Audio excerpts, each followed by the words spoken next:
we present Rosemary Miller as Mollie Regan, Edward Bishop as Stanton Laird, and David Spencer as David Cope in Beyond the Black Stump, the novel by Nevil Shute, adapted by Stephen Grenfell. Beyond the Black Stump.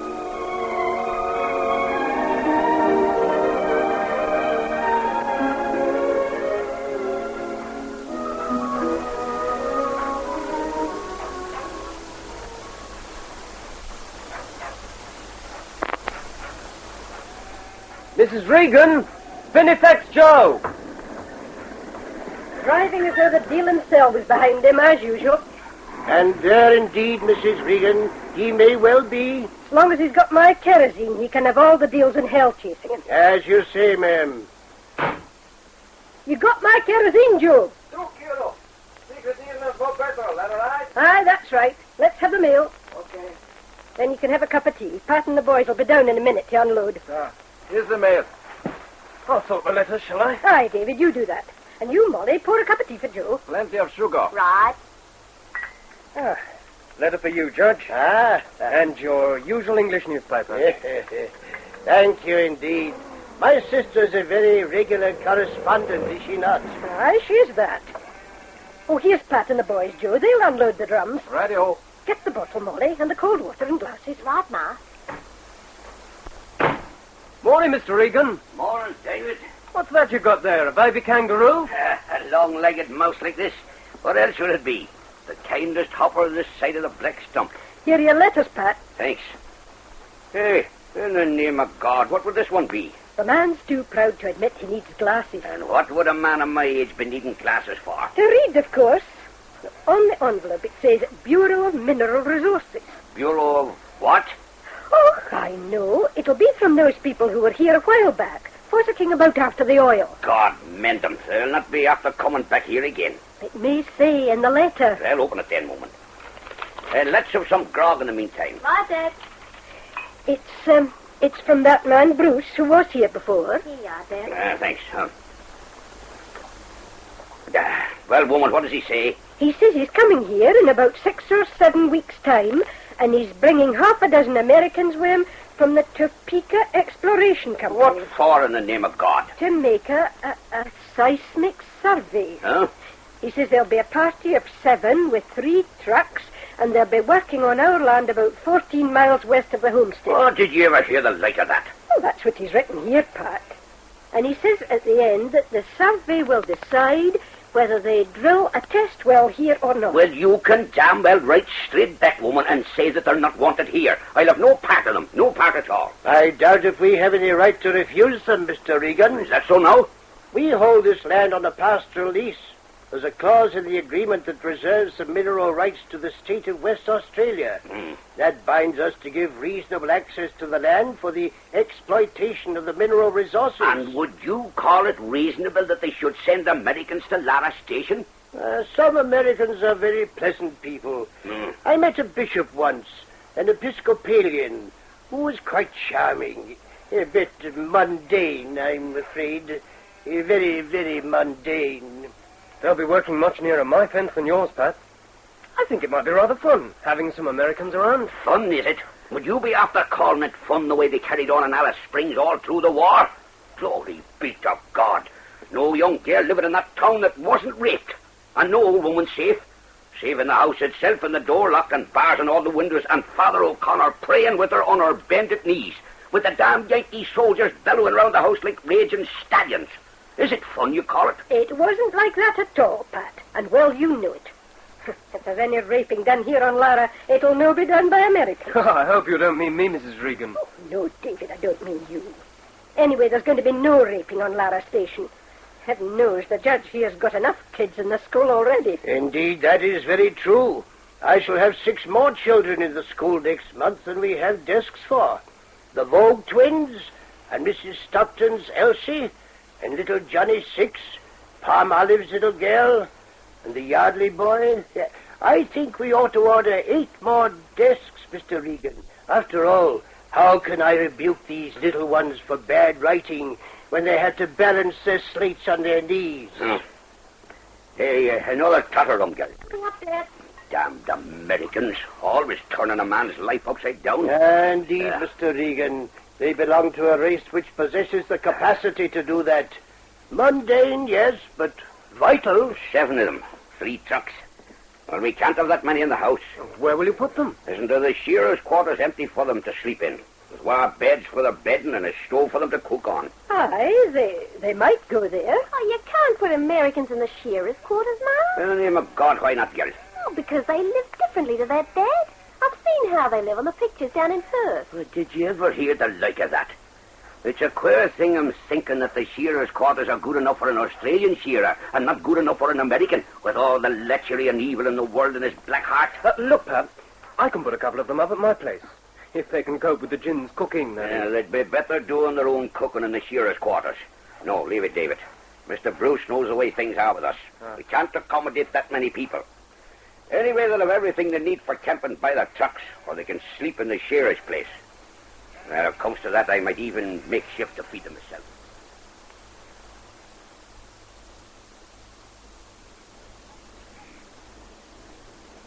You like the convertible your mother and I got for you, son? Oh, yeah, you bet, Dad. She'll pass anything on the highway, except maybe a gas station. Sure, Dad. I already tested her out, remember? You want to take it easy with that kind of automobile. Sure. Your mother was very touched, son, to notice just now you still have that Bible she gave you 3 years ago before you went out to Arabia. You read it a lot? Well, now and then. Funny, isn't it, Dad? Whenever you look in the Bible, you seem to find a sentence or a phrase that applies to your own life. I know. Take this bit I came across just now. Here it is. The sun shall not smite thee by day, nor the moon by night. That means Arabia, I guess. And here, the Lord shall preserve thy going out and thy coming in from this time forth and even forevermore. He did that, son. Yeah, I guess he did. The motor that failed in that plane bringing me back from Arabia might have failed way out over the Atlantic instead of only 30 minutes before we were due to land at Lisbon. This is my rest forever. Here will I dwell, for I have desired it. That's true, too, Dad. I'm home again. Among your own folk, your own friends. Yeah, it's really a great feeling. Really great. Say, talking of friends, you don't happen to know when Chuck's due back from Texas, do you, Dad? Chuck Sheridan. Not for another month, I'd say. Chuck and Ruthie, how are they making out these days? Fine, I guess. Except what? Well, son, you know Chuck. He's still a lieutenant in the Air Force and likely to remain just that, I'd say. But Chuck had a swell combat record when he flew jets in Korea. Sure, but Chuck's kind of allergic to discipline. You know that. Yeah, I guess maybe you're right. He's stationed down at some big air base near Houston as an instructor. Ah. Last time he wrote, he said he, Ruthie, and their 4 kids would be coming home to Hazel on vacation in September. I can't wait to see old Chuck again. Trouble with Chuck is that every time he rises a mite in the estimation of the Air Force, he gets out of line and they slam him down again. Yeah, that figures. One of Chuck's brother officers came here in the early summer to do a little fishing. Seems your friend Chuck is now instructing fighter pilots, and he's developed a particular technique which apparently gives him a great deal of pleasure. A technique that can't be found in the Air Force manual. What is it this time, Dad? Well, around that part of Texas, the railroads are mostly single track. Uh-huh. When Chuck goes night flying, he cruises around till he finds a train rolling along, the single headlight of the locomotive lighting up the track ahead. Mm-hmm. I think I can guess the rest. Correct. Young Chuck retires about 15 miles ahead of the train. Then he brings his aircraft down practically to track level and flies dead straight along the track at the locomotive with only one landing light switched on. Oh, boy. So far, apparently, no engineers actually died of fright, but several have come mighty near it. Yeah. Well, I can understand the way the United States Air Force might feel about antisocial habits like that one. Oh, sorry I took so long to make the coffee. Oh, that's all right, Mom. Dad and I were just shooting the breeze. And you men have the gall to say women gossip. Now take your coffee while it's hot. Thanks, Mom. Your mother thinks coffee should be drunk at 90 degrees centigrade. Yes, I know. Oh, come now. Junior, you just don't know how much you've changed. Not as much as all that, surely. Oh, yes. Those 3 years have made you so brown. Is that all? No. You're a deal more adult and self-reliant. Well, that's something. Junior, you think maybe it's time you got to tell us about that letter you got from the Topeka Exploration Company in New York? Oh, yes, I was going to. Did they say where they want to send you after your vacation? Well, they've given me a choice. Paraguay or Australia. There wouldn't be the chance of a job here in the United States. Not unless I get myself married. My company gives domestic assignments to married men with families. Paraguay, Australia. You'll want to think it over a bit. Well, I guess I've done all the thinking I need to, Dad. I'll go to Australia this time. But it's so much further away if you want to come back home on vacation. I like the sound of Australia better, Mom. In a way, as I see it, that part of the country I'd be going to would be something like Arabia. Maybe not quite so bad. We couldn't run sheep at Abu Qaya. I don't like the thought of you going back to a place like that. Oh, it's healthy enough. I'd be more scared of getting sick in a place like Paraguay. Marshes and flies and fevers and all that. Sure. Dry place is better. And there's the language, too. By the time you've learned a new language well enough to talk to the inhabitants, it's time to come home again. Well, I guess you're right. Your mother and I were talking about you today when you were downtown. We were wondering whether your work is always going to take you to countries such a long distance away. Well, I guess that depends on how I get on, Dad. Maybe the head office in New York one day, if I make the grade. You'd like a city life if it meant a lot of money? Oh, I don't know, Dad. I certainly wouldn't like living in New York. A small town's best for small town people. Your mother and I, we've been mighty happy here in Hazel. Sure, I know that. But there's nothing I could do in a town like this. I don't know if there's any place in the whole world I'd rather live in. But you've got to be practical. There isn't a single oil rig in 500 miles. As you say, a man earning his living has to be practical. You know something? Huh? When I go, I'd kind of like to see the Hazel Advertiser now and then.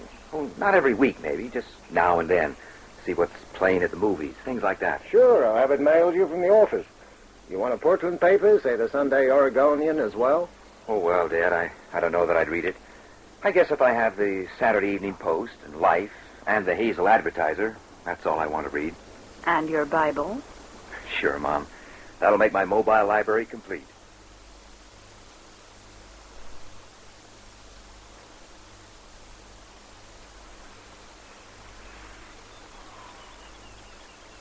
That you, Stan? Chuck? Who else you expect, man? The president?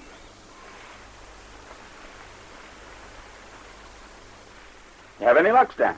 Oh, I hit one, a bit low, one of the bucks.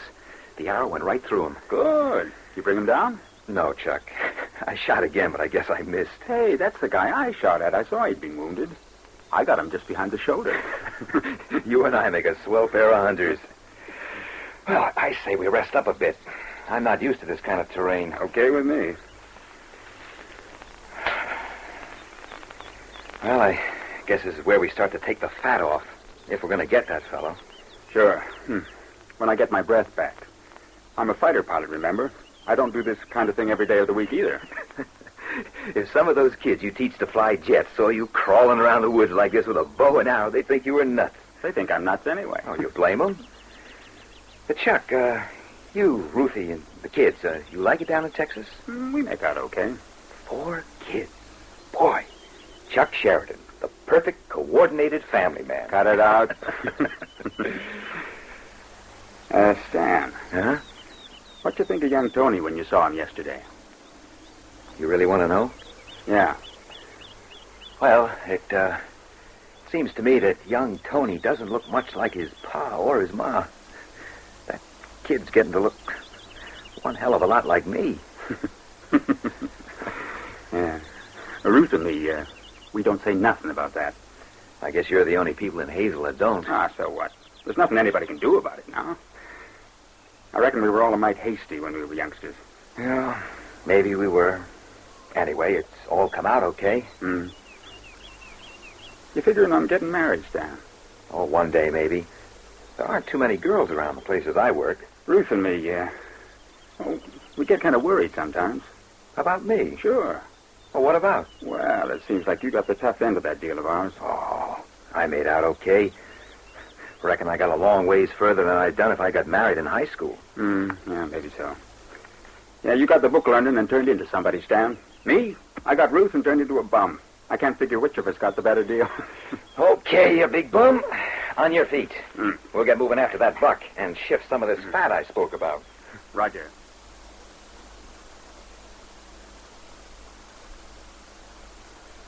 What a big beaut, David, having Americans here at Lara. Your father doesn't seem to think so. Oh, you know what Dad is. His bark's worse than his bite. The sheep are going to find the water situation pretty tough soon. I know. How are you off for water at Lucinda? Not too good, Molly. We've got a little left in the big dam. How much? Oh, enough to last about a month. The bores are running well, though. Are you going to put down any more balls? Oh, I'm not sure it's worth it. I just don't think there's any water there. We've got the two along the line of Blackman's Creek, and there's no sign of water anywhere else. Oh, that's bad, David. I know. We might put one down between them to spread the feed, but it would probably reduce the flow of the ones we've got. Yes. You've done well, David, for a man of only 22. Dad was saying only the other day how well you've done since you came out from England. Well, my last wool check was 9,000 pounds. Dad respects you. We all do. But 4 other graziers tried their luck at Lucinda and had to give it up. Oh, it's always got to be a first time. If we get a good long drought, a real drought, it'll dry up your bores and finish you completely, I'm afraid. Well, let's hope we don't get a real drought, then. Why do they call him the judge? Oh, the judge. We don't know his real name. He's called the judge because he was one. In England somewhere, ages ago, before I was born. He got the sack. I didn't know a judge could get the sack. Yeah, well, here's one that did. Why was he fired? Well, I'm not supposed to know, but I think it was for taking a more than professional interest in delinquent girls. He's a strange old chap. He's a wonderful teacher. I do know that. He taught me history. And my sister Bridget, he taught her to speak French and German before she was 10. Molly, now that you're back from Perth, are you going to stay here for long? Oh, I don't know, David. I want to be a teacher, but Ma's not getting any younger. I think I'll stay here for a year until my sister Elspeth leaves college, and then let her come home and take a turn. Ma wants me to go to Scotland then, and afterwards to France and Italy.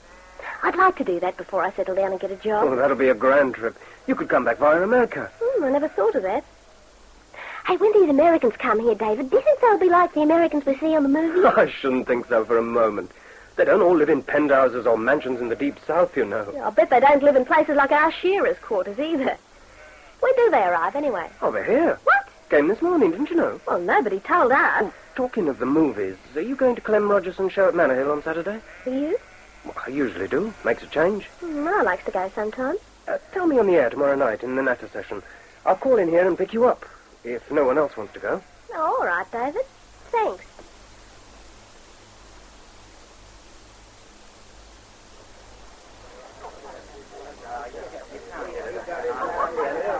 Hello there, Molly. Oh, hello, Mr. Bruce. Enjoyed the show? Yes, it was beautiful. You, David? Yes, I did too.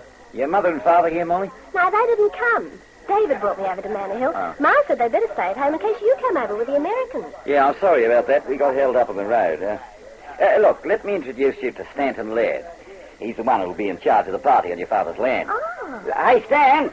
Stan, come over here a minute, will you? Okay. I want to introduce you to some friends of mine. Oh, swell, Mr. Bruce. Stan, I want you to meet Miss Mollie Regan from Lara. Hello, Miss Regan. Hello. Certainly glad to know you.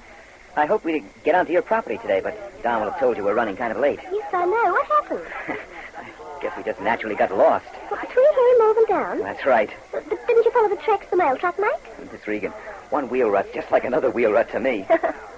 Oh, Mollie's the name, Mr. Laird. We use Christian names in this country, unless you're trying to be very formal. Oh, fine. I'm Stanton. Oh, and this is David Cope. Oh, glad to meet you, David. How'd you do? Oh, you're not Australian? No, I'm English. They call us Pommies out here. I've got Lucinda Station next to Lara. Oh, that's to the west of Lara, as I recall it.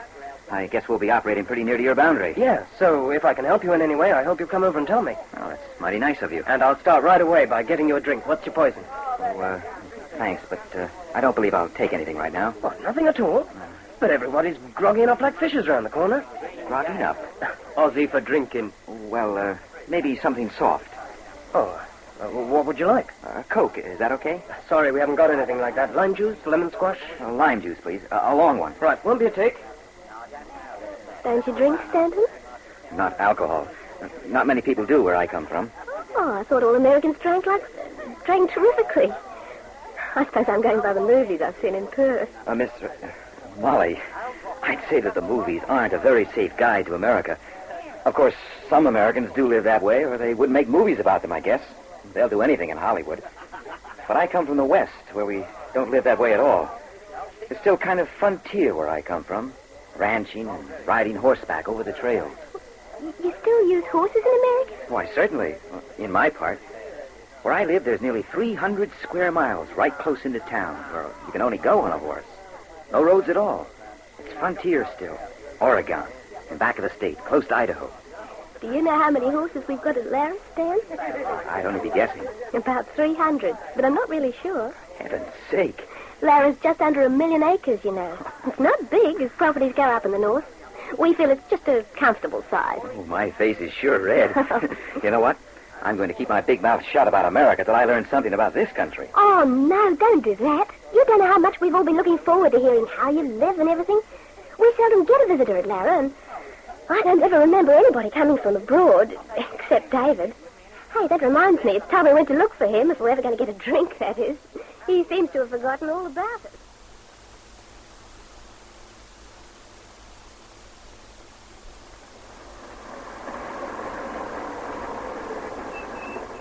Should be around about here, shouldn't it, boss?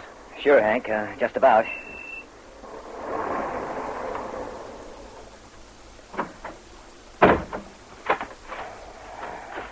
Over there, see? That's the big limestone outcrop I showed you on the air photograph. I get it. Okay, down this spur, towards the flat country over there seamed by that dry riverbed. Beneath that big limestone spur. Yes, I'd say a camp down there would be as good as anywhere. There's not much life around, is there, boss? Oh, Hank, just us. And a few Australian sheep. It's going to be kind of lonesome. Sure is. Well, I guess this is it. This is what we've come for. You run a line of shots across the valley, boss? See where that limestone goes?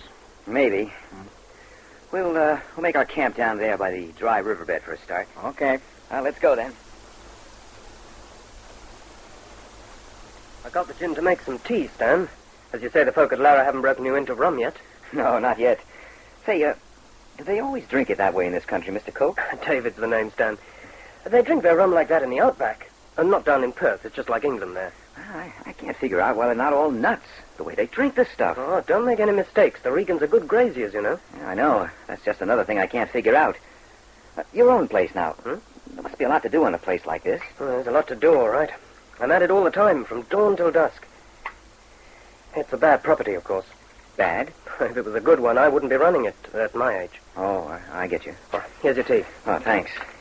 320,000 acres, but very little water. There's over 100,000 acres up your end we can't use at all. Can't use? There's not a single puddle in it. Any rain that falls sinks straight into the ground. Would that be the area towards our camp? Yeah, that's right, Stan. Can't run any stock at all between this homestead and your camp. Oh, maybe you won't be so mad at what I'm going to ask then. What's that? Well, the strata on the Lara side are falling to the west as far as I can see. And now I'm working close up to your fence. Mm-hmm. The department haven't asked for us to prospect on your property, have they? Well, not as far as I know. You're quite welcome, though. Okay, and thanks. So what about some lines of shot holes for a few seismic readings?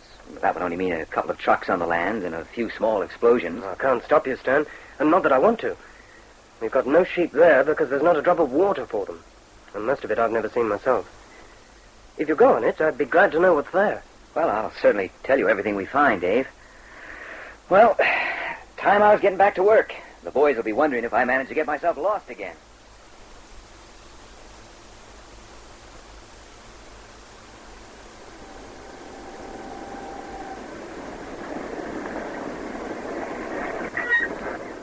Is that you, Stan? It sure is. Where are you? I'm in the office tent. Okay.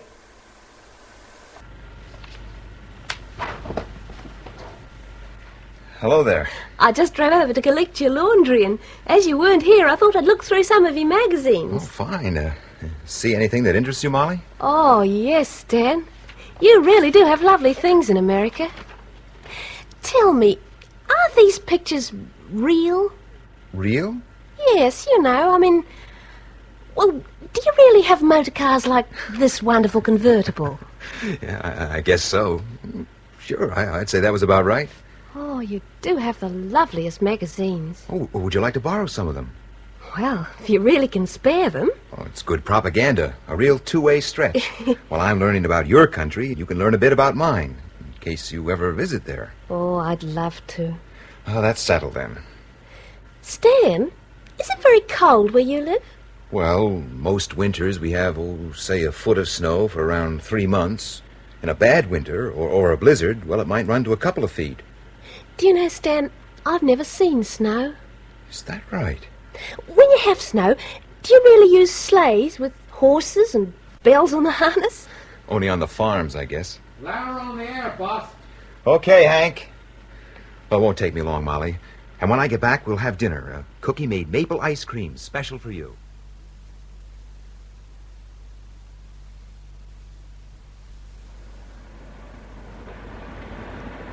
What a lovely night it is, Stan. Yeah, it sure is. Let's stop for a while. Swell.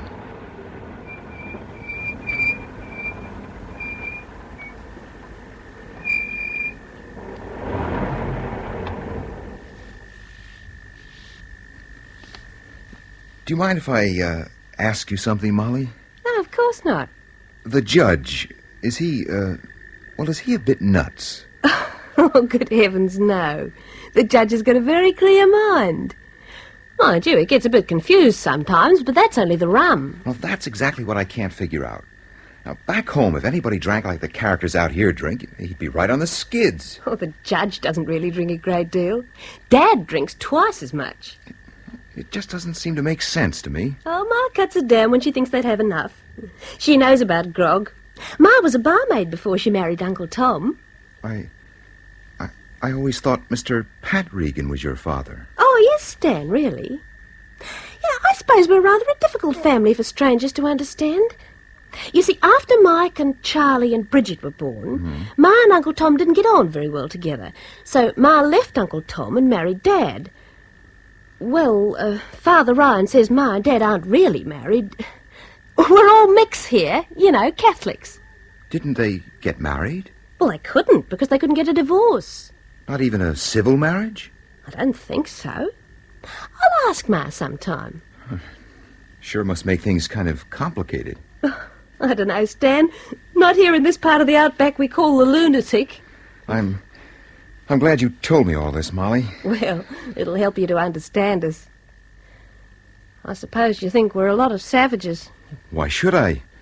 People are much the same all the world over. You know that.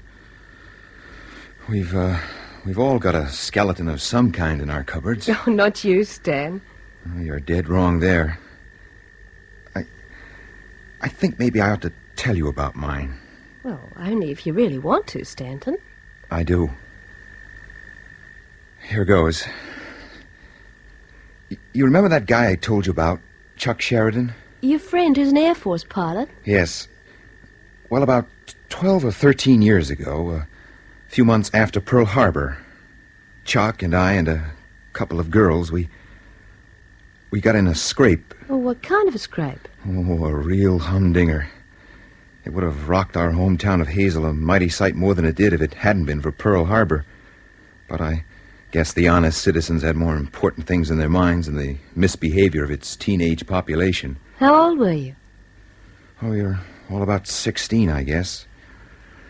There was Chuck and me, Diana Fawcett, and Ruth Eberhardt. Your friend Chuck, isn't he married to someone called Ruth? No, that's right. The same one. Oh, so Diana Fawcett was your girl, eh? Well, not exactly. You see, it's kind of difficult. What happened? Well, Chuck and I were real friends, and you know how it is with kids at that age. We shared all our belongings. Including your girls? Yeah, I guess so. I'd never have believed it of you, Stan. I know. That's just what Mom and Dad said after the inquest. The inquest? Both Chuck and I owned jalopies, and one night we were playing a rather complicated game of touch in and around the streets of Hazel. Diana was driving with Chuck. Ruth was with me. And you crashed? That's what happened. I was coming down 4th Street at 70 to cross Roosevelt Avenue. I hit Chuck's Plymouth broadside on. At 70? Oh, you must have been crazy. No, not crazy, Molly. drunk. I guess we all were. Chuck ended up with a concussion and a fractured shoulder. I was lucky, I guess. Only 3 smashed ribs. Ruth went through the windscreen, and she's got a mess of scars on her face to prove it that'll last her a lifetime. And Diana Fawcett? Diana was killed instantly. What a terrible thing. Indeed it was.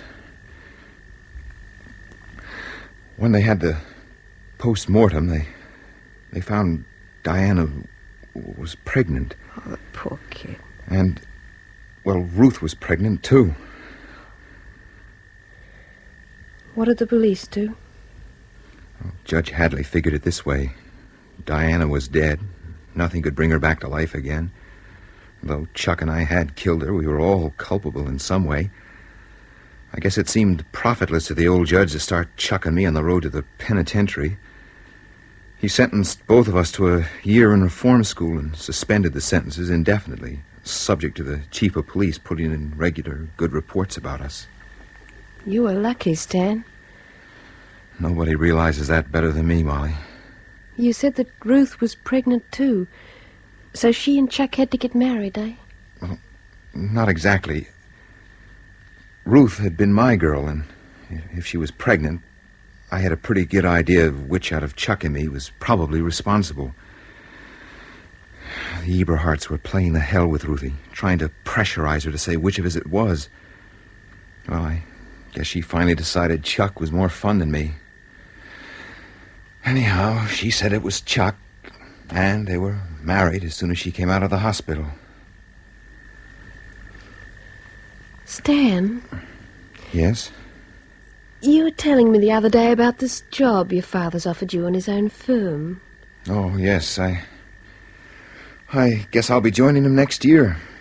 Well, why not now if he needs your help? We got to make a hole first. Well, here? Uh-huh. It's just a question now of fixing the exact location. Say, talking about fathers, I guess I'm not anxious to start anything with yours right now. Oh, it is getting late. Okay, let's go then.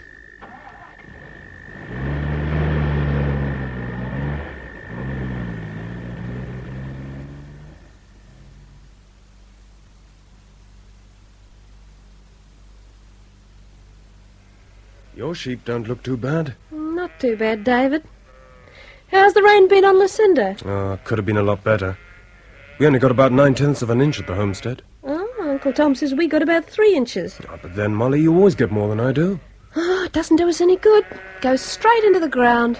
All the water we've got comes from bores. I suppose that in America it falls straight into the mouths of the sheep. Whatever made you say that, David?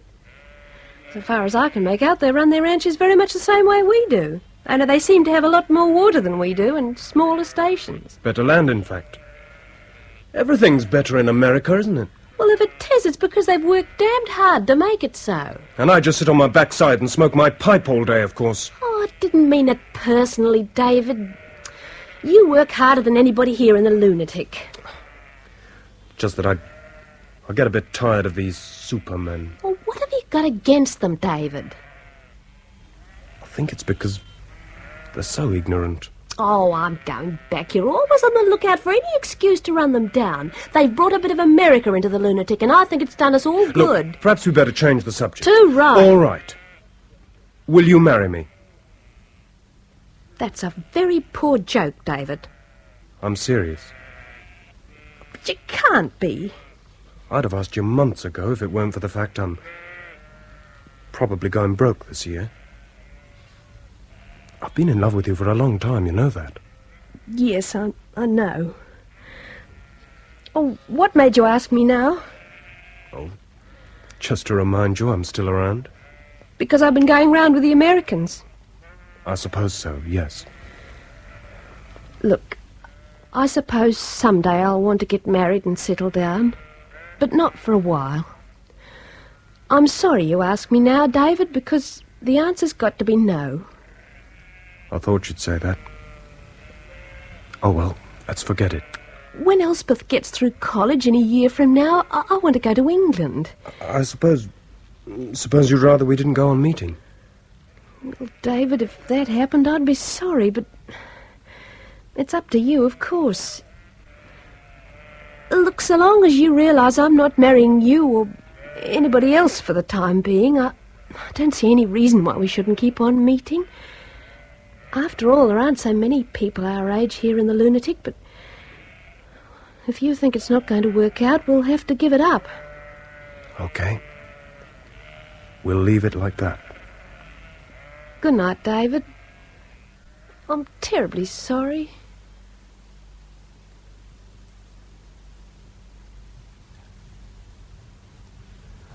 My dearest Stanton, I'm afraid what I have to write to you in this air letter will be very bad news indeed.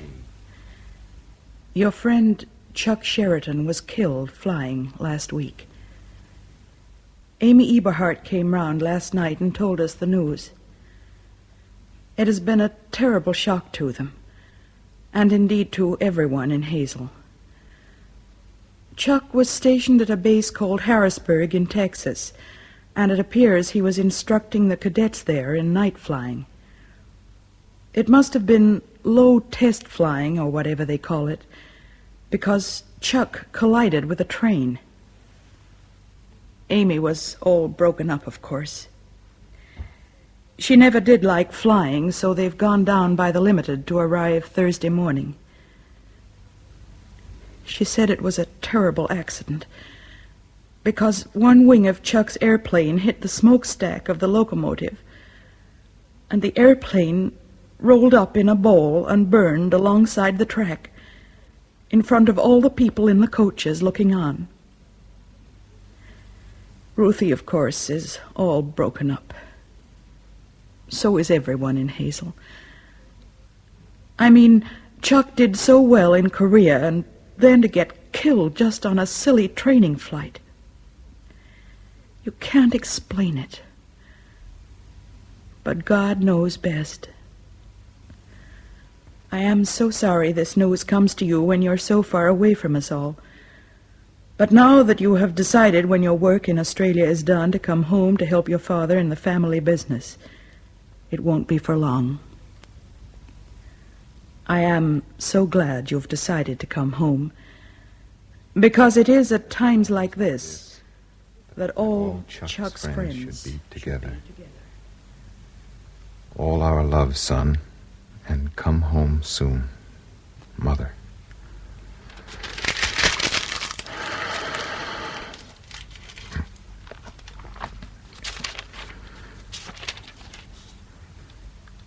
For I am persuaded that neither death, nor life, nor angels, nor principalities, nor powers, nor things present, nor things to come, nor height, nor depth, nor any other creature shall be able to separate us from the love of God, which is in Christ Jesus our Lord.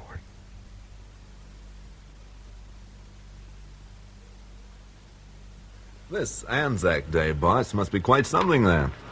Sure is, Spencer. It'd be a heap of trouble if we didn't stop work. Well, we never stopped to drill for our own Independence Day. Well, I guess Anzac Day is a sort of holy day, too. You know, Independence Day, Thanksgiving, and Easter all tied up together. Well, what do you know? You got the cablegram ready? Oh, yeah, sure, right here, boss. The operator at Hastings, Jerry Lee, he's been taking down a number of telegrams from various stations. Should be just about our turn. Okay, let's try it then. Okay, I'll switch her on.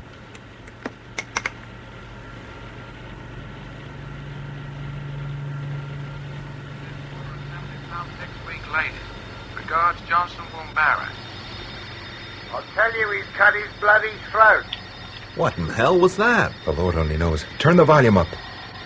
All stations off the air, please. Some station seems to be passing a medical message. Will that station please come in again and give station identification? Hello. Hello. The bloody thing ain't working. Give it him again, Bert. You've got to turn that switch to hear. Rec means receive. This is 6 Easy Dog. Hastings Flying Doctor Service. When you want to speak, turn the little switch low down on the left-hand side to trans. Directly you've done speaking, turn the same switch back to rec. Don't touch anything else on your set. It's going fine. Right. Now turn your switch to trans and tell us what station you are. Over. Hello. This is Bert Hancock at Manor Hill. We got a bloke here who's cut his throat. He's bleeding pretty bad. And young Jim Copeland's gone and marched off into the bush. Hello. Did you get that? Flying doctor here. I got your message. In a moment, I'm going to switch you over to the doctor in the hospital.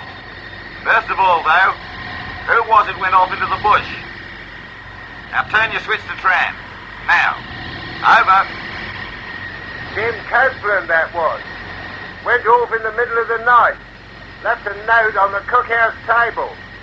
Said he was going back to London. I'll turn the switch now. Flying doctor here. Was this man Copeland walking or riding? Walking. All the trucks are here. He's a young Pommy just out from home, jackarooing. He got a bit full of the grog last night. Well, we all got a bit full. Over.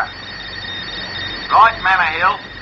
Hang on, will you, while I switch the radio over to the doctor in the hospital. Won't take a tick.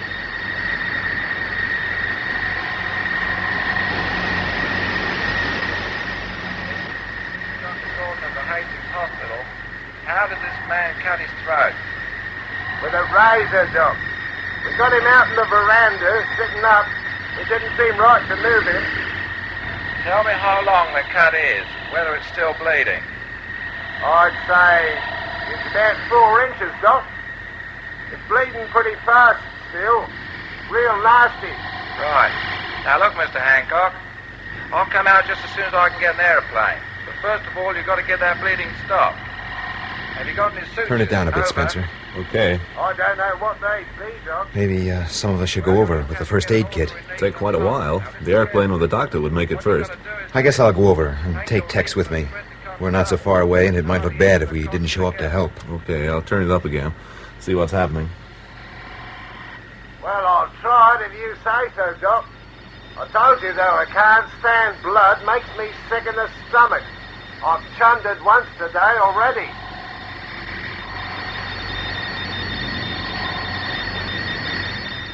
This is Lara Station, 6PO.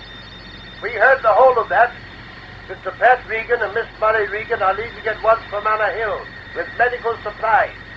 The journey should take them about an hour and a half in the jeep.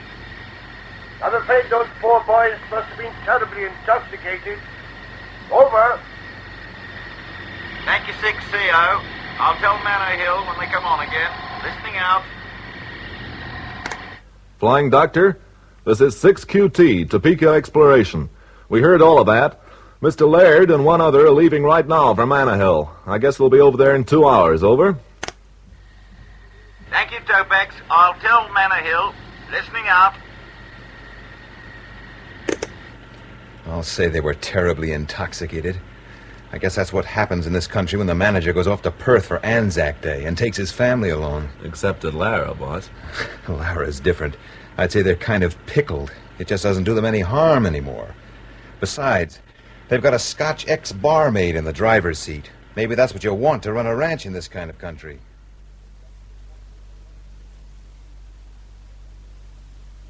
Oh, Stan, I'm so glad you've come. They're in a hell of a mess here at Manor Hill. I know, we heard it on the radio. What goes on with the horses? Oh, it's this boy Copeland, the jackaroo. Jackaroo? Oh, jackarooing is working on a sheep station as an apprentice to learn the work. Oh, I see.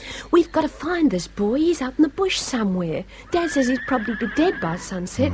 6 or 7 miles in the heat of the day, and then you're finished.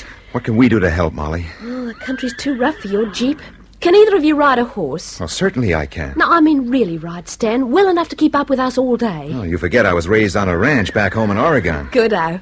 Well, that makes one more man. What about you, Tex? I guess you'll have to count me out, boss. I never got around to riding no horse. Oh, well, that makes 5 of us with the 2 colored boys. Oh, we'll want a lot more people, though. I think, Tex, you'll have to sit on the radio. Okay, Miss Mollie. Oh, what happened to the guy who cut his throat? Well, I'm afraid he's dead. And the character who had to do the sewing up? Flat out in his bed, dead to the world.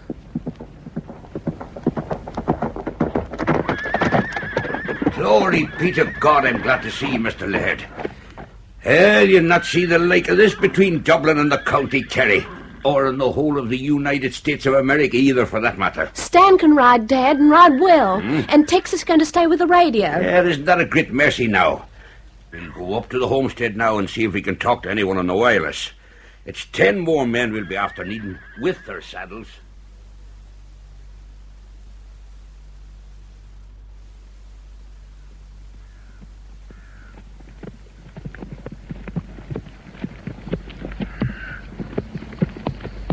You were watching me just now when we were cantering. I'm sorry, Stan. I had to see whether you really could ride, by Australian standards. And? You can ride all right. Where do you suppose we ought to look for this guy? Well, Dad said he'd probably tuck to the road at first, even though he was blind drunk. But that as soon as he got crazed by the heat, he'd leave it. Well, if he used the road, we'd see his footmarks in the dust. Oh, for his sake, I hope so. You know, I think Chuck would have liked this country. Well, whatever put that into your head? I don't know, Molly. I guess the kind of things happen around here that Chuck would have been able to handle. For your sake, Stan. I wish he was here. Thanks.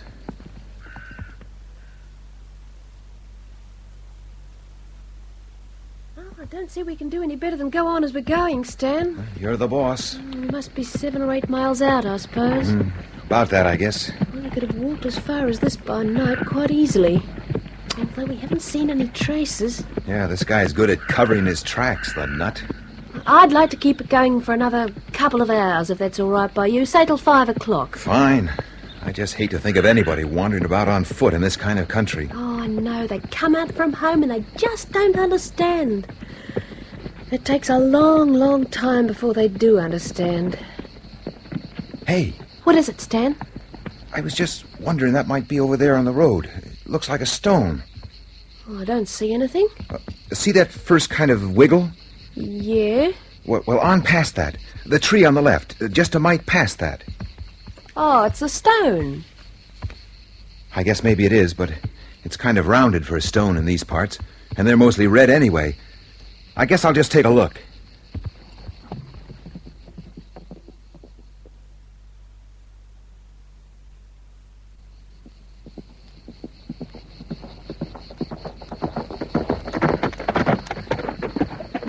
What is it? A service water bottle. And it's still wet inside. Well, then he must have come this way. Well, now we've got to find him. Look, Stan, hang it on that branch of that tree so that we'll know this place again. Now, let's see. We must be about 12 miles out and just past the second creek.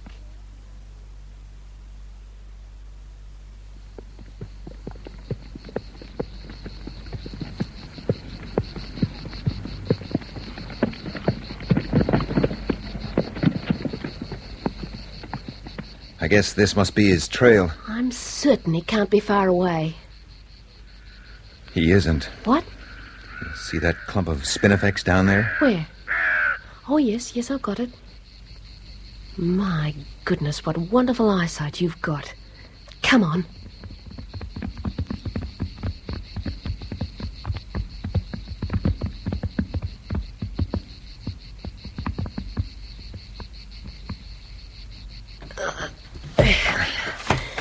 Give me a hand. Okay.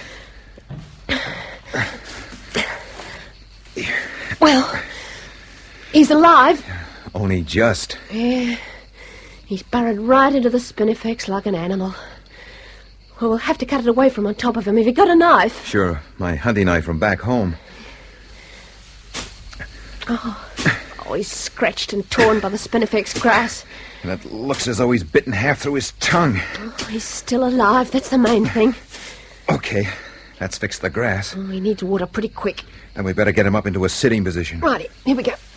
Here, steady now. Okay. Now, pour some of that water through his teeth. Right. Oh, blast. Oh, you just have to try and force him. Oh, he's wasting a lot of water. Hey, what about water? We're both pretty low, Molly. We can get more from the river. It's as dry as a rock. Oh, it just looks dry, Stan, but there's water there, all right. You're kidding. Didn't you see those little holes in the sandy riverbed where the kangaroos had been digging? You mean there's water down there in that riverbed? Oh, yeah, where the kangaroos dug for it. Poor kid, he didn't know that. That makes two of us. Look, Stan, it's only about a quarter of a mile to the river.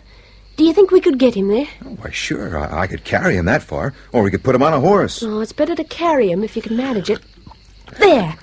He swallowed a little bit then. Yeah, things are looking up. Now, the best idea is to make a camp down by the river. Yeah, sounds good sense. If we make a fire, somebody's bound to come out looking for us during the night.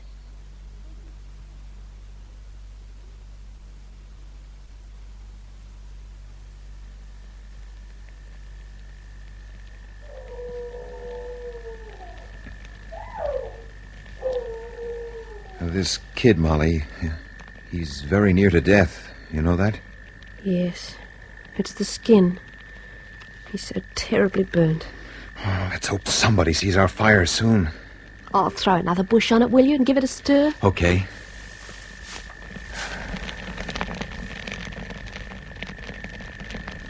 Well, all we can do now is wait. And pray. Sure. And pray. Stan? Uh-huh. When do you think you'll be back in Hazel? Depends on the well. Right now, it doesn't look so good. Oh, you mean you're not going to strike oil? Oh, I wouldn't say that. But all we got so far is traces in the shale.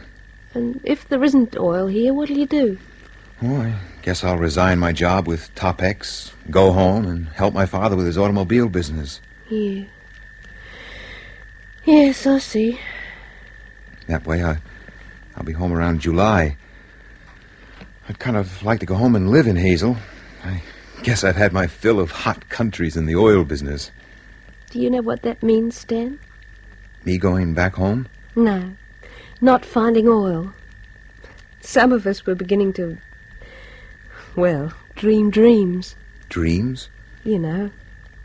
You'll all go away and only a few concrete blocks and platforms will remain to show that you've been here.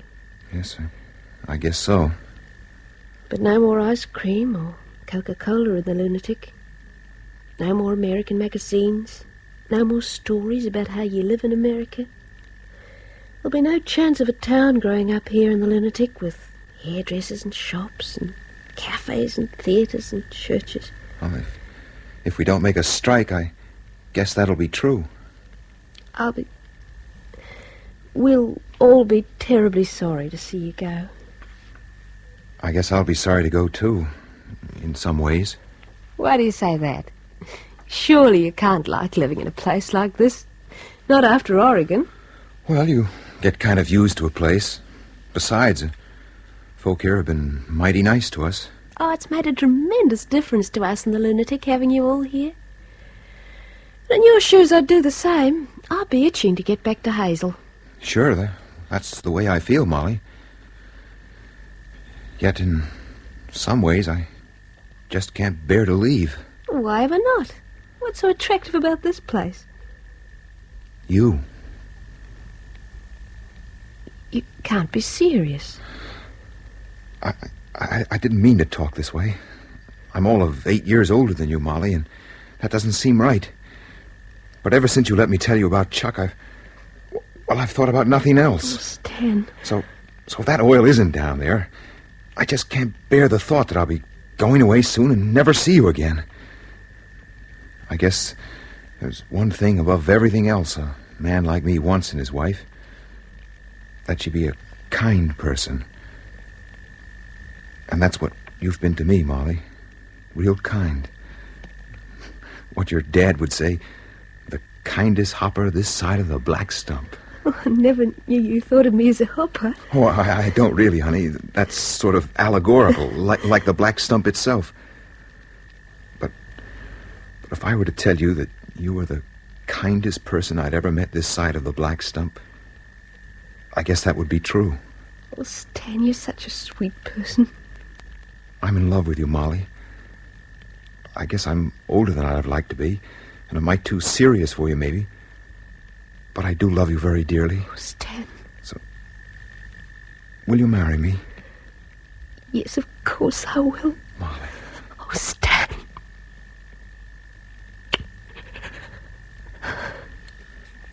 about your folks? Your dad, I mean. Do you think he's likely to be mad? Not anymore. He didn't like Americans before you arrived, but he does now. Well, I must say that sure does take my breath away. A truck! What did I tell you? Here, stir up the fire. Sure thing. I knew they'd find us. Hello there. Dad, it's Mollie and Stan. We got the boy here, Dad. And how is the poor fella? He's terribly hurt, Dad, and he can't speak, but he's taken a good bit of water, though. What time was it that you found him? Just before sunset, Dad. It was dark by the time we got fixed up, so we camped here till someone came to find us. You got water from beneath? Yes, Stan dug for it. That's a good girl. There's many a man died of the thirst beside a river the like of this, and cool, clear water beneath the dry sand. You and his mother should be burning candles to the miracles of God, the way you found the lad. Stan found him, Dad. And may the holy saints reward you, Mr. Laird. Oh, the doctor will be needed for this fella. We'll have to get the stretcher fixed up.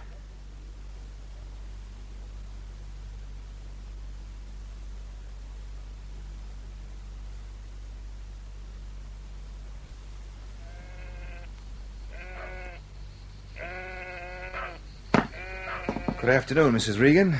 Good afternoon, Mr. Laird. Come and sit down on the veranda. Thank you. Mollie says she told you about us. Aye, she did that. I told the lassie you were too good a man for her, but it all flowed off her like water off a duck's back. And now, tell me, lad, what made you go and do such a daft thing? Well, I guess everyone goes a bit daft when he's in love. But I'd say, Mrs. Regan, that this is just about the most sensible thing I've ever done in my life. Mm-hmm. Well, let's hope you won't live to regret the day. Now, Mr. Laird, we'd best talk practical politics. Right. There's one or two things to be settled before this goes any further. I guess there might be. When were you two thinking of getting married? Well, I haven't talked this over with Mollie yet, but I'd say the right time to get married would be before I leave here to go home. Mollie tells me you're a Presbyterian. Yes, that's correct, Mrs. Regan. My daughter's a Catholic. Were you thinking of having a Catholic wedding? Well, perhaps a civil wedding would be better. Aye, if the both of you are willing to give up your religious principles, which she's not, and I don't suppose you are. However, leave that be, and let's suppose we get Father Ryan to come here and marry you, for all the ill he thinks of Lara Station. Would your father or mother be coming to the wedding? Oh, no, I wouldn't say so. It's quite a way to come. What it means, then, Mr. Laird, is this. You and Mollie would be married here, and then she'd go off with you to a country she's only read about, married to a foreigner, to settle down alongside relations she's never seen at all. It's a big jump you're asking of the lassie, Mr. Laird. I guess I hadn't thought about it that way. Many a girl's taken a big chance like that and come out of it well, but there's some that haven't. Do you think, then, she ought to visit with us first, in Hazel? My folks would like that. Aye, I was thinking the same thing. I was thinking perhaps if she went back with you and stayed 3 months or so, and then for you to be married in Hazel. And maybe I'd come over for the wedding and see America for myself. Well, Mrs. Regan, I'd like to talk it over with Mollie first. I mean, she'll be traveling halfway around the world with me and staying in hotels and all kinds of places. Some folks might think that kind of strange behavior. If you're thinking of her reputation, Mr. Laird, you can put your mind at rest. My daughter comes from Lara Station, so she's none to lose. Say, Mrs. Regan... But while we're on the subject, laddie, I tell you there's to be no funny business, or I'll see to it she never marries you at all. You needn't think you'll put a chain on her that way. We're well acquainted with bastards on Lara Station. We can always use another. Say, you've got me all wrong, Mrs. Regan. I would never do a thing like that. You would never do a thing like what, Stan? Oh, never you mind. I think I can guess. Then you've no right to. Glory be to God. You should have heard Clem Rogerson tearing into them at Manahill when he got back. God's preserves. He might have been the Lord Bishop himself, and him preaching fearful again the drink. What happened to the jackaroo, Dad? Is he going to be all right? Oh, by the grace of God, yes. But he's doing fine. Oh, he sends a message to the two of you to thank you for saving him. The doctor's taking him to hospital in the aeroplane. Will he be coming back to Manor Hill, Mr. Regan? Oh, he will not. Oh, it's back home to England for that buckaroo. Aye, there's some that's fit for working in the Lunatic and many more that's not. That's a true saying, my dear. Pat, Mr. Laird here has been asking for our Mollie. May the saints preserve us. To wed the girl, you mean? I guess that's the way it is, Mr. Regan. Well, now, isn't that a great wonder? That the like of you would want to wed a girl like her. Was it in the dark night you asked her now? And the two of you sitting by the wood fire under the bright stars, waiting there by the poor jackaroo while I come to find you in the truck. Yeah, that's right, Dad. That's when it happened. Yeah, so of course I had me suspicions, and you with the starlight in your eyes. Here, go and get the bottle, girl. Right. This is one time you'll take a drink, Mr. Laird, even if it lays you flat on your back as all the boys at Manor Hill. Well, maybe just a small one, Mr. Regan. Just a quarter of a bottle, eh? No more.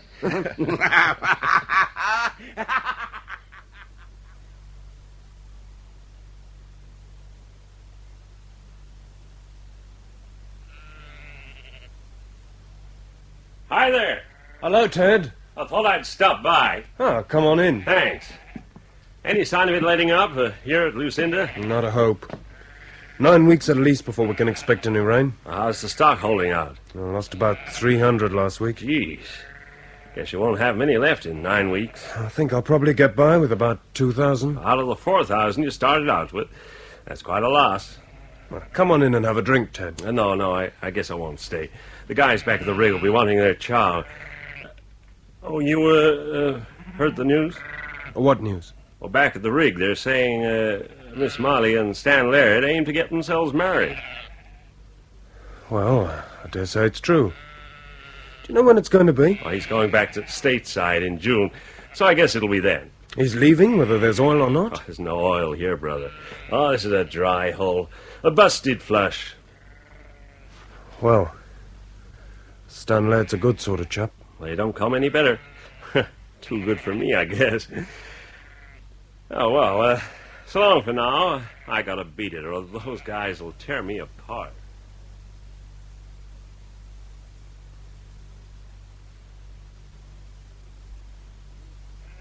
Dad, may I speak to you? Why not? Aren't you me daughter?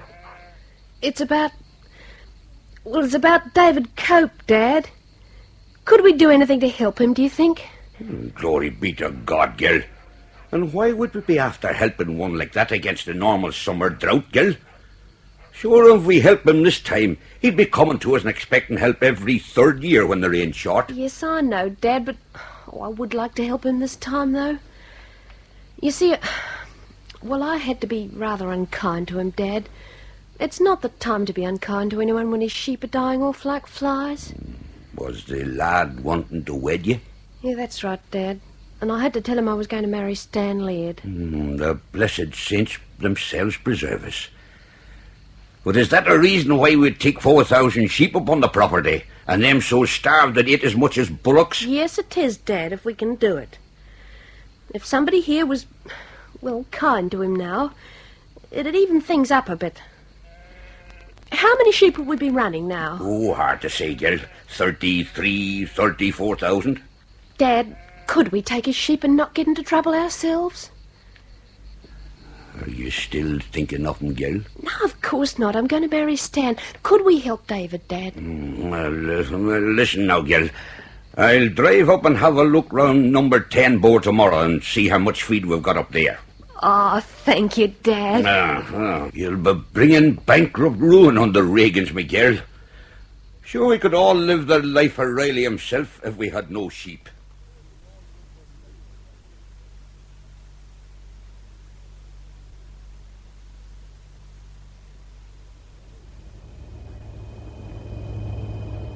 There it is, honey. But it's so large. You always told me Hazel was a small town. That isn't Hazel down there. That's Portland. Oh. Oh, Stan, that river, it's enormous. Yeah, it's quite a river. I've never seen so much water. Well, as we Americans are supposed to say, you ain't seen nothing yet. Will they like me, do you think? Mom and Dad? Oh, they'd better. I'm scared. Oh, honey, you got no cause to be.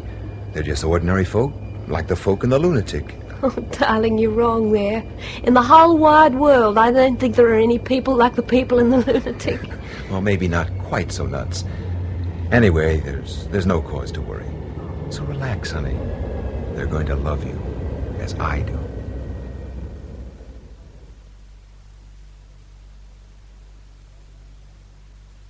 Mom and I had quite an argument about that jacket, Miss Regan. Mr. Laird, couldn't you call me Mollie? It'd be much nicer. Okay, Mollie it is. Junior wrote us in a letter you had bronze hair, so I figured a two-tone suede jacket and a kind of brown would suit you best, but Mom here said green. I was right, too. Sure, honey, then you always are. Anyway, Miss Mollie, you look mighty nice in it. Oh, it's beaut. Oh, you've been so kind to me. I don't know what to say. Ah, shucks, why shouldn't we be? It isn't every day we have a prospective daughter-in-law to visit. I think it's very brave of you, my dear, to come such a long way to meet us. Junior wrote to tell us about you not being engaged yet, and Dad and I think that's real sensible. Well, I think it's a bit of nonsense, Mrs. Laird. Stan and I wanted to get married, but Ma said we weren't to be engaged until I'd stayed with you for a bit. The only difference is that I haven't got a ring. Your Ma's right, dear. Oh, by the way, if you want to, you can call me Helen. I shall call you Mom. No, my dear, don't do that. Your own mother mightn't like it. Just call me Helen. All right, Helen. Junior, I just hated to have to write you about poor Chuck. It was dreadful. Yeah, just one of those things, I guess. Is Ruthie back yet? Not yet, son. Amy and Dan Eberhardt, they haven't really got room for Ruthie and the children, so they're fixing a bungalow for her. When's it going to be finished, Dad? I'd say in about a month. Dan told me Ruthie'd be back here in Hazel in the fall. Has she got any money? Not a lot. I guess Dan's kind of worried about that, too. Poor Ruthie. All those kids, too.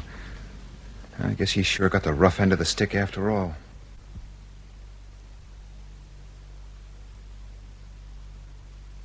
Lucinda Station, near Malvern Downs, Western Australia. 26th August, 1955. Dear Mollie, as far as I can make out, nobody here in the Lunatic seems to be writing too much, so here goes. The last of the Yanks have gone now, and there's nothing left of them except a few slabs of concrete on the ground, and the 4 3,000-gallon water tanks I bought off them with some piping and brought over to Lucinda. We had a really good wet after you left, and all the creeks are running, which sort of makes up for the rain we didn't get in the summer. The sheep are doing well, what's left of them. Thanks a lot for getting your old man to give me a hand. You've got some marvelous feed on your place out past your number 10 bore. You saved my bacon, and I'll never forget it. Thought I'd send you a wedding present with this letter. It comes to you with my love, you know that. It's a book of poems. A Shropshire Lad by A. Houseman. It may not be your first wedding present, but I hope you like it. I've marked my favourite poem in the volume with a faint cross in pencil. Oh, when I was in love with you, then I was clean and brave, and miles around the wonder grew how well did I behave. And now the fancy passes by and nothing will remain, and miles around they'll say that I am quite myself again. I've been going over to Lara quite a bit since you went away. They love getting your letters and hearing all about America. It must be quite a place. It's been pretty dull here since you went away. But your old man says he's going to find me a yellow girl or a good-looking gin, if you can imagine such a thing. So I'll be all right, I suppose. All the best, David.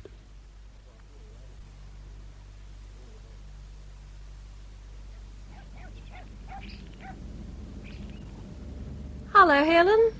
Hello, honey. Oh, Helen, you look absolutely done in. Come in and sit down. I'll make you a cup of tea. Oh, I'd sooner make it coffee, dear. I'm not exactly acclimatized to the Australian version of English tea yet. Right. Coffee it is. Now, you just sit down and relax. Oh, dear. They're back, then? Yes, Amy, Ruthie, the 4 children. All of them. Claudia and I have been there all afternoon helping them to get into the new Eberhard bungalow.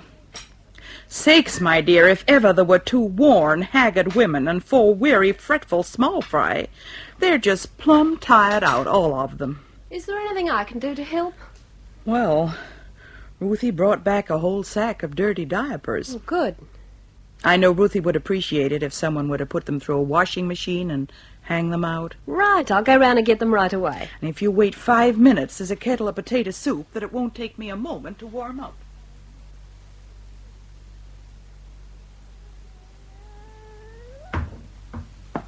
Oh, I'm sorry. My name's Mollie Regan. I'm stopping with the Lairds. Oh, hello there. I'm Ruth Sheridan. Yes, I know. I brought some potato soup. Oh, thanks. And Helen said there was some diapers that needed washing. Oh, have you come to do the diapers? That's right. I'll do them in our machine and bring them back in the morning. Oh, thanks. They're all yours, sister. Wait till Pa comes back with the car and he can drop them off at the Laird house for you. Oh, I can carry them. They're no weight. What? You don't mind walking down the street with a sack of diapers? Why should I? Say, you wouldn't be the girl who came back with Stanton from Australia? Yes, that's right. Well, what do you know? Oh, I'm real glad to meet you. Chuck and Stan were mighty good friends. I know. It was a terrible blow to Stanton when he heard the news. Yeah, it would have been. Oh, these things just happen, I guess. Chuck always had lots of fun, whatever he was doing, but I guess when a person gets to having fun in airplanes, things are liable to happen. Or in motor cars. Stan told you what happened to us when we were kids? Yes, he did, Ruth. I hope you don't mind. No, of course not. When I was coming over here from the Laird house, I saw your boy Tony in the street. He's an awfully nice kid, he really is. Did you notice anything about him? Well, of course I did. He's just like Stanton, isn't he? And you don't mind? Well, Ruth, why ever should I? Well, it's got to be a lot more noticeable these last few years. Oh, I guess we were real wicked in those days. Wicked and crazy. Now, listen, Ruth. You really mustn't think that I'm upset about it. I really do mean that. I come from a place that's very different to Hazel. More irregular, I suppose. Where I come from in the Lunatic... The Lunatic? Yeah, that's what it's called, honest. Anyway, there are a good few illegitimacies there, both black and white. Well, I'm one myself, for that matter. You are? Yes, I am. Boy.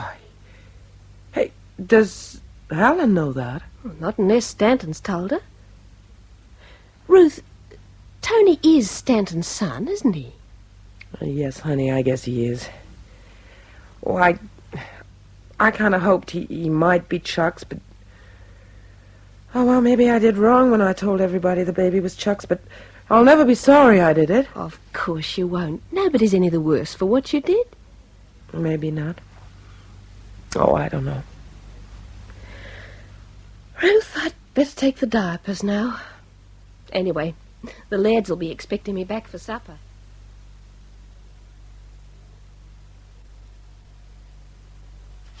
Hazel, near Portland, Oregon, United States of America, 3rd October, 1955. My dear David, I have already written you 1 letter today. Well, 3/4 of a letter anyway. But I'm beginning it all over again. When I came into my room just now and read what I'd written, I realized it wasn't the sort of letter I wanted to write. So I tore it up and started again. All day I've been thinking about this letter. I don't suppose you'll understand, but I will try and explain. Hazel really is a lovely little town, and all the people here have been terribly kind to me, especially the Lairds. But a number of things, small things, it's true, have begun to get me down. That's why I just felt I wanted to be alone in the privacy of my room to pour out all I wanted to say to somebody who really knows me. But it really is just marvellous here. The country's so pretty and the people are so nice and the shop's so full of everything anyone could want. The road's so good, the motor car's so lovely. Oh, it's exactly like those advertisements we used to look at in the American magazines. Do you remember when you got so angry and said that I thought the American supermen were better than anybody else at everything? Oh, it's all the opposite to Lara and the Lunatic. So that it's crazy to be always thinking of home. David, I wish you'd write again sometime when you aren't too busy and tell me more of what you and everyone else is doing. I hope that now the wet has come, things are better for you and Lucinda. If only you had water there, it'd be a marvellous property. You'd be able to marry a beautiful girl from Perth and be rich and have hundreds of thousands of sheep and lots of children. But of course, Lucinda is one of the driest properties in West Australia, I'm afraid, and there just isn't anything anyone can do about it. So the beautiful girl in Perth, whoever she is, will just have to remain single. I know I'm going to be terribly happy in this lovely place, but it's going to take a little time to settle down. My love to the yellow girl, or is it girls? Yours, Mollie.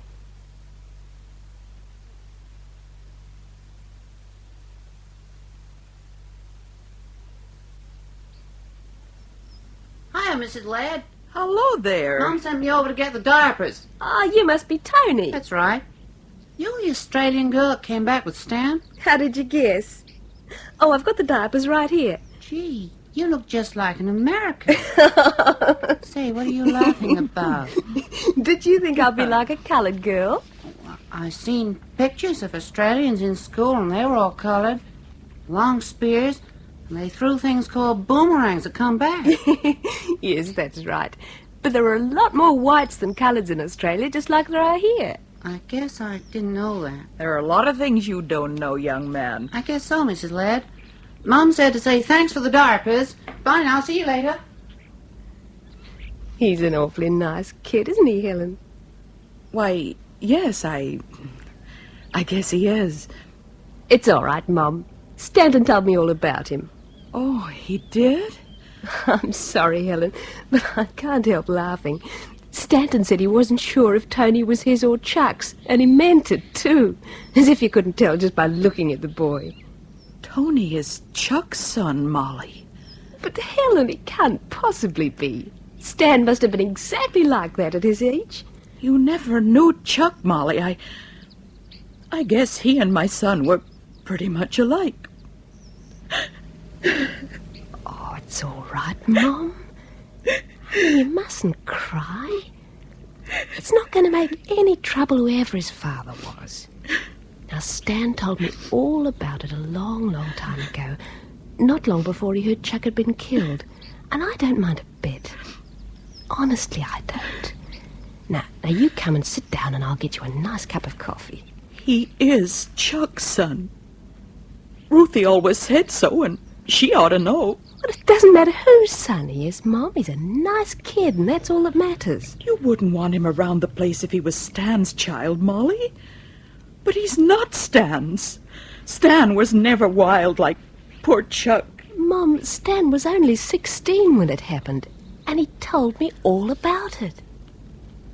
I just don't understand how you young folk look at things these days. I mean, what would your own folks say if they knew? Oh, don't you worry, Mum. We're quite used to this sort of thing at home. We live a long way out in the bush, you know, on Lara Station, and things happen there that wouldn't happen here. Why, I've got a whole family of half-caste half-brothers and sisters living with us on the property that we don't talk about too much. I don't mind about Tony, and it just wouldn't mean a thing to Dad or Ma either. They'd just laugh. What did you say about half-caste brothers? I've got 3 of them, and 2 half-sisters, yellow girls. You see, there weren't any white women in the district when Dad and Uncle Tom first went to Lara after the 1418 war, and they lived with gins, the black women, you know. Of course, they gave that up when Ma came along. I suppose we're really a lot worse than you are here. Honestly, you needn't worry about this any more, Mum. You just forget all about it. Molly, let me get this straight. You don't really mean you've got colored people in your family? Well, Dad and Ma are pure white, of course, and I'm pure white.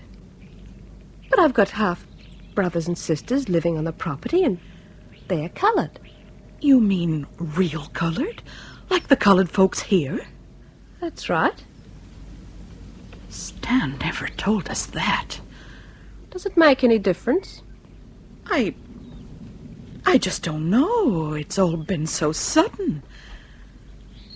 Guess a boy's folks kind of like to know before he marries into a colored family. Helen, we don't call ourselves a colored family. Not that I'd mind very much if we did.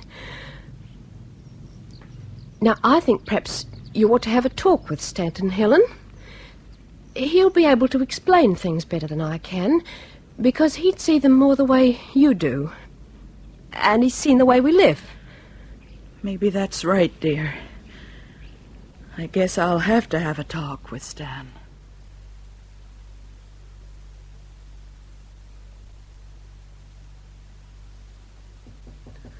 Come in. Am I disturbing you, Stan? No, of course not, honey. Come in. Oh, you're not still working on that report of yours? Oh, come and sit down. Afraid I am, honey. It's quite a report, you know. What is it, Molly? You look kind of worried. Stan, tomorrow morning I want you to see about airline reservations for me. Airline reservations? Is this some kind of a joke? No, Stan, it's not a joke. But you can't be serious. Oh, you're not worrying about all this talk that's going round town about you? Oh, what are they saying? Oh, nothing very much. But, honey, maybe you want to be a bit more careful what you say in front of folks. What about? Well, you know, about your colored half-brothers and things like that. You know how folks talk in a small town like this? Yes, I know. I'm only mentioning it because, well, I don't want you to be unhappy. Well, it doesn't matter any longer. You're not serious about the reservations? Yes, Stan, I really am serious. I just don't understand. Stan, I think I must have said what I did about my half-brothers and all that on purpose. On purpose? I'm not ashamed of it. It's just one of those things you can't do anything about it. So it's no good worrying. Why couldn't you just leave things be, Molly? It would have been deceiving your parents, and that's not the right thing to do, not when they've been so kind to me. But besides, it would all have to come out one day. I don't get that. A person has some private things. He doesn't tell everyone. If we were to get married, Stan, and my father came over here to see us, what would you do? Get in a couple of cases of overproof rum and entertain him at home? Or would you take him down to Skid Row? Stan, I've been thinking about an awful lot of things since I talked to Ruth. Before you and I could think of marrying, Stan, your people, Aunt Claudia and the Eberhards and your friends and all the people in Hazel, they'd have to know all about me. What do you mean, all about you? Oh, about me being illegitimate for a start, and lots of things. For instance, about Dad and Uncle Tom swapping Ma for a Mauser rifle, things like that. It's all part of it. Well, you couldn't tell them that. Well, why not? It all happened and it's all a part of me. And I'm not going to marry you, Stan. But why?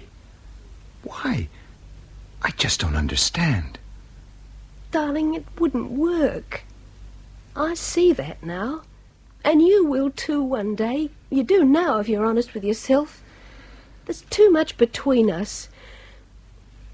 I like you terribly, but if I married you, we'd both be unhappy.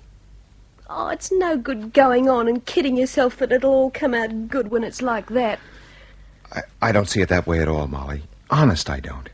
Sure, there'd have to be adjustments. Oh, it's more than that. It's much more. Look, Stan, I don't think I could stand it here, for one thing. Well, honey, I thought you Oh, said... it's not I don't like Hazel. It's a lovely little town, but I think it would just kill me to live here. Forever, I mean. Tell me why. Please. I want to understand.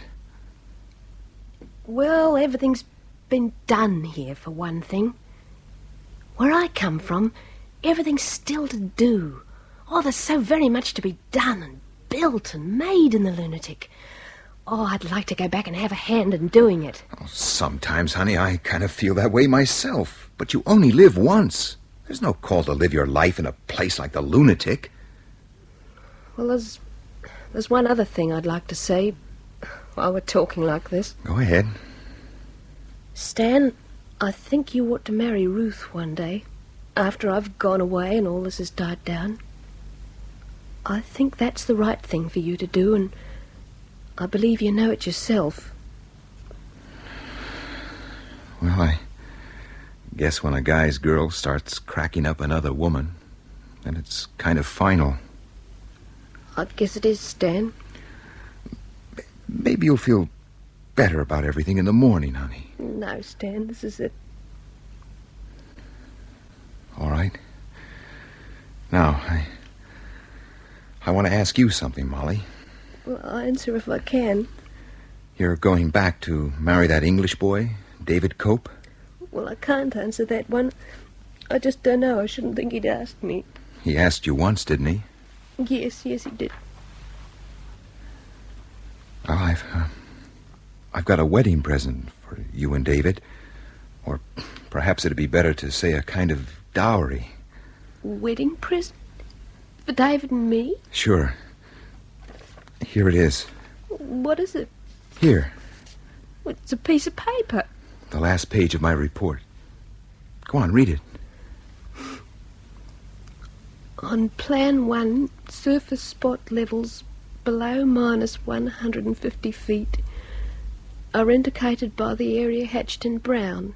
Within this area, bores sunk through the anhydrite rock can confidently be expected to yield an artesian flow. But I don't understand.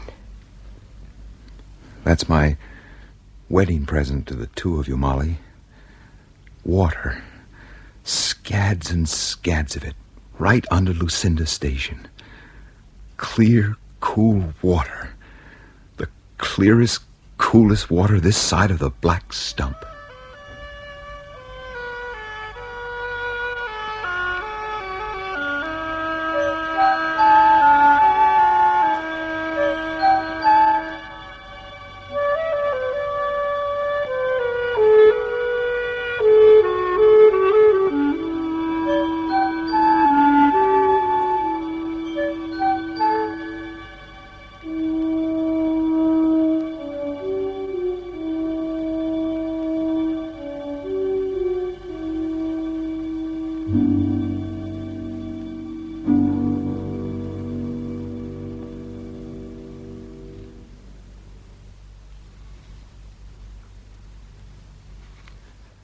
That was Rosemary Miller as Mollie Regan, Edward Bishop as Stanton Laird, and David Spencer as David Cope in Beyond the Black Stump, a novel by Nevil Shute, adapted for radio by Stephen Grenfell.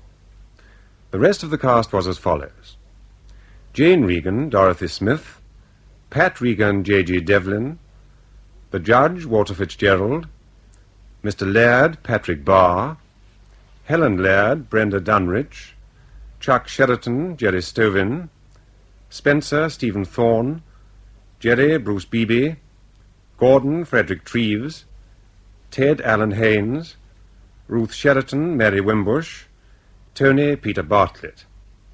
Other parts played by members of the BBC Drama Repertory Company. The play, which was recorded, was produced by Betty Davies.